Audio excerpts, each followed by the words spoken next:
welcome to another Uncommon Guitar Lesson. I'm Shawn Persinger, aka Prester John. Today we're going to talk about the Double Harmonic Minor scale. I'm going to show you specifically how I used it in one of my compositions called The Thanksgiving Visitor.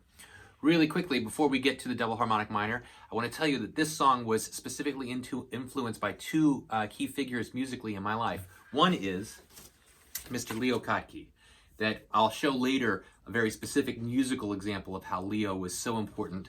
Leo's probably one of my top 3 most important influences on my playing.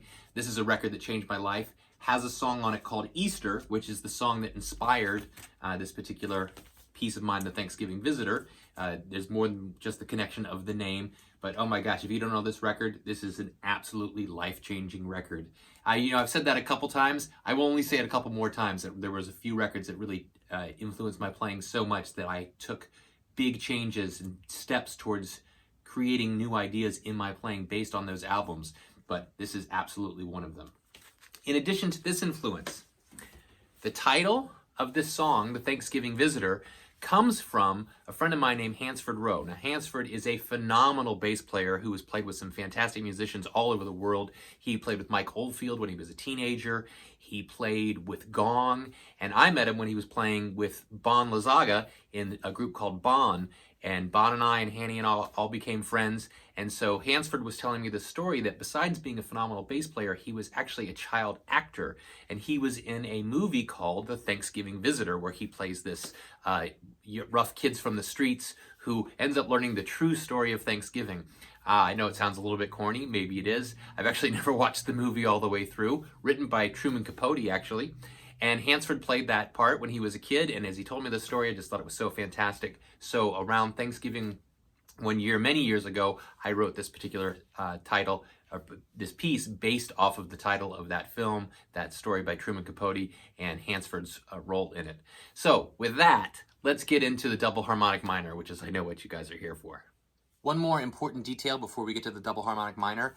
This song is in open G minor tuning, and that's how I'm going to demonstrate this particular scale. Now, you could play this scale in standard tuning. In fact, I'll go ahead and make a chart for it on the chart that you can download. So download the chart for this. There's a click to the PDF below, and I'll put it in standard as well. But I'm doing it in open G minor tuning. That means that my guitar is tuned the low string, D, G, D, G, B flat, G.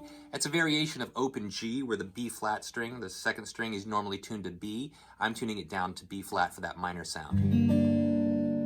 All right, so with that in mind, let me show you the fingering that I'm going to use to demonstrate this scale in open G minor. Here is the natural minor, or the Aeolian scale.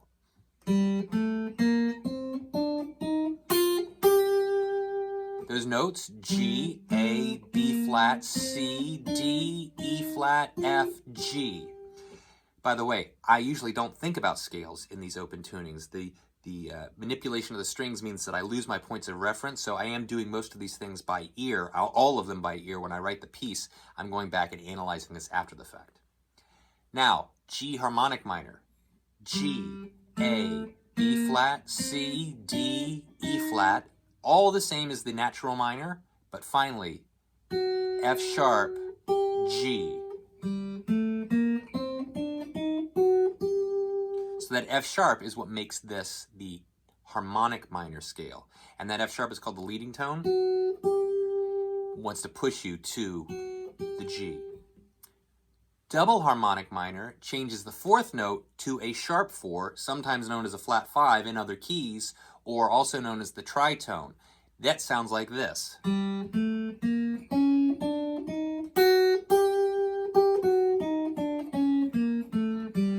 Very exotic sounding.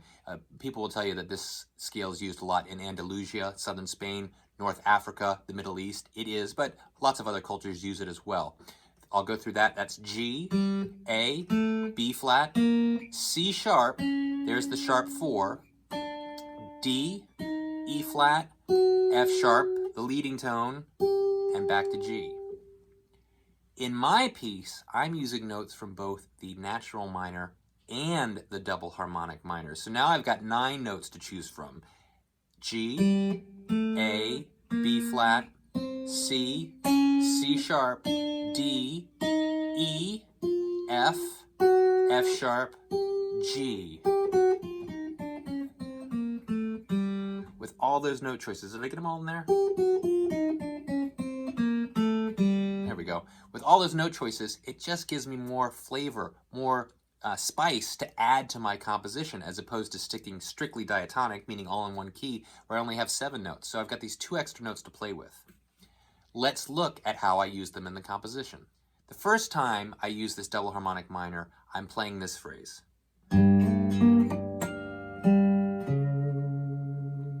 Very obviously not in the key of G minor, but exotic, outside of the note, outside of the key. Because it's so outside of the key, I'm going to do it again to give the piece some compositional continuity.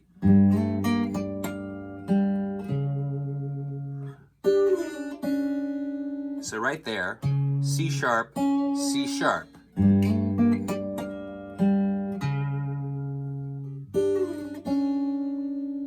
And there's our sharp 4 double harmonic minor. After that, I play this phrase. And there is the F sharp from the harmonic minor, which wants to resolve to... That's the next phrase in the song. That's really the function of this F sharp in this key. It wants to take you back to... That's even more dramatically noticeable in the ending of the piece, when I play this phrase. There's that F sharp, which wants to resolve.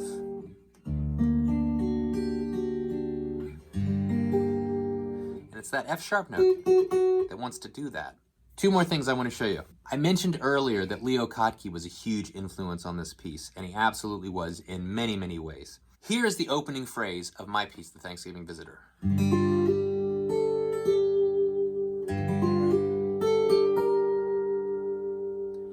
Here's the opening of Leo's Easter. First of all, he's in open G, and here's his opening phrase, or at least the way I play it.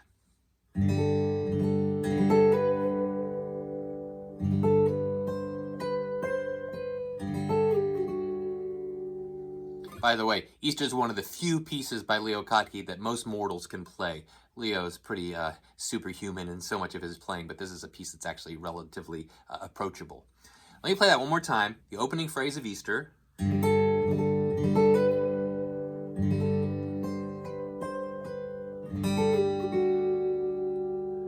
now the opening phrase of The Thanksgiving Visitor. I'm back in open G minor tuning.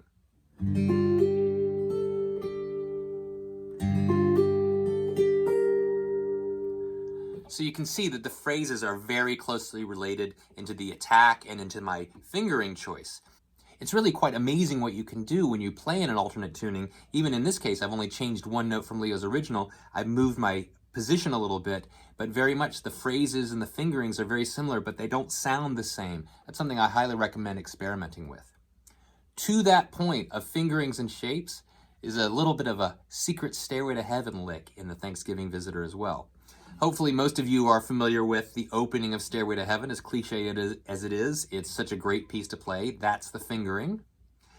I don't need to play it, especially since I'm in this alternate tuning. But what I did was I moved it to the bottom 4 strings, and you end up with this phrase.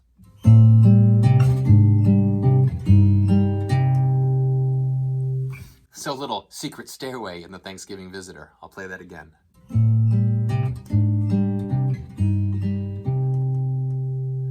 So run with that idea as well, taking your shapes and patterns from some of your favorite songs and putting them in alternate tunings. You'll be really surprised what you can come up with. I hope you found this lesson useful. I hope you can take the double harmonic minor scale and incorporate it into your own playing in an alternate tuning, in standard tuning. There are literally an infinite number of ways to use this scale to make your playing and your compositions a little spicier, a little more flavorful. Those double harmonic minor notes, they are exotic. They give you something that is uncommon. So I hope you'll take this idea and run with it. As always, please like this video, share it, subscribe if you haven't already, share it with your friends. All those things go a long way to promoting this channel and allows me to make more videos. And of course, thank you for watching.